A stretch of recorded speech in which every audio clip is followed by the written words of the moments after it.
11 seconds. That's how long the motorcade was in the kill zone, and in those 11 seconds, the official story collapsed. November 22, 1963, Dealey Plaza. The presidential limousine turns onto Elm Street and the afternoon sun hits the windshield.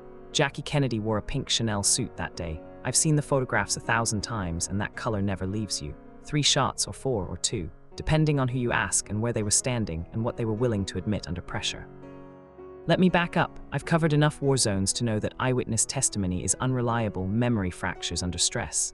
But what struck me about Dallas wasn't the confusion, it was the certainty. Within hours, the narrative was locked. Lee Harvey Oswald, lone gunman, Texas School Book Depository, case closed. Except the people who were actually there didn't agree. Connally, the Texas governor sitting in front of Kennedy, was hit. His wrist shattered, his chest torn open. But here's the thing, the bullet that struck him didn't come from behind. The trajectory was wrong. The physics were wrong.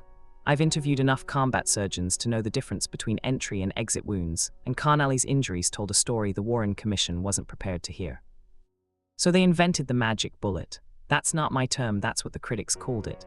A single round that supposedly entered Kennedy's back, exited his throat, changed direction in midair, and struck Connally in the wrist and chest. I've read the logbook myself. The ballistics don't support it. The physics don't support it. But the theory did something useful. It preserved the lone gunman narrative. But the real mystery, the one that haunts Dealey Plaza to this day, was the Grassy Knoll. Witnesses reported seeing a shooter there. Not behind Kennedy, in front of him. Multiple sources, independent testimony, people who had no reason to lie. Some heard the shots coming from the knoll. Others swore they saw a man in dark clothing, rifle in hand, moving behind a wooden fence. The Zapruder film, that shaky 8mm home video, showed Kennedy's head moving backward after impact. If Oswald was firing from behind, the skull should have snapped forward. Instead, it recoiled. That detail alone has fueled 50 years of debate, and the government's response, declassify nothing, seal the records, let time do its work.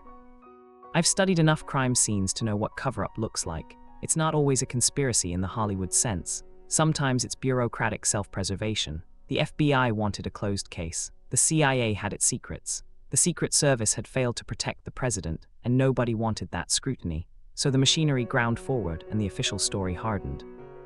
Oswald himself was killed 2 days later, shot by Jack Ruby, a Dallas nightclub owner, in the basement of police headquarters, on live television, in front of officers. The man who could have testified, the man who could have clarified everything, was silenced. Conveniently, permanently. That's when I stopped believing in coincidence.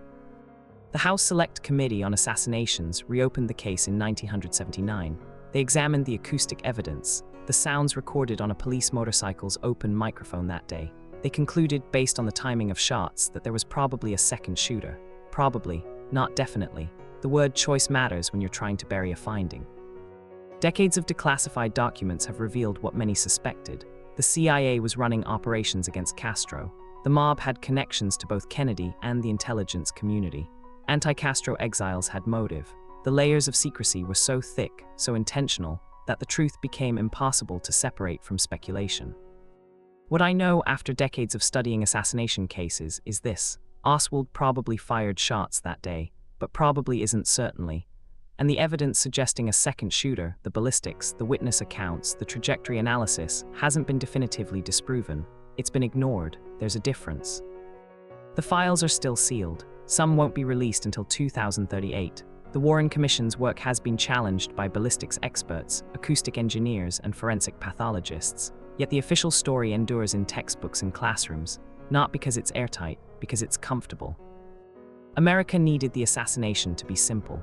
A lone madman, a failure of security, something that could be fixed, compartmentalized, and forgotten. The alternative, that the machinery of power had turned inward, that institutions had lied under oath, that the truth was being actively suppressed, that was too destabilizing to face. I've covered conflicts where the official narrative collapsed within weeks. Dallas is different. 60 years later, and we're still waiting for the full story. The men who knew what happened are dead. The files remain locked. And Dealey Plaza stands as a monument not to truth, but to the limits of what a nation is willing to admit about itself. The assassination of John F. Kennedy wasn't just about one man's death. It was about what America was willing to hide and why. The Grassy Knoll remains empty. The questions remain unanswered. And somewhere in a vault in Washington, the records sit, waiting for a generation that might finally be ready to hear the truth. Subscribe. Every week we investigate the assassinations history tried to bury. and the evidence that refuses to stay hidden.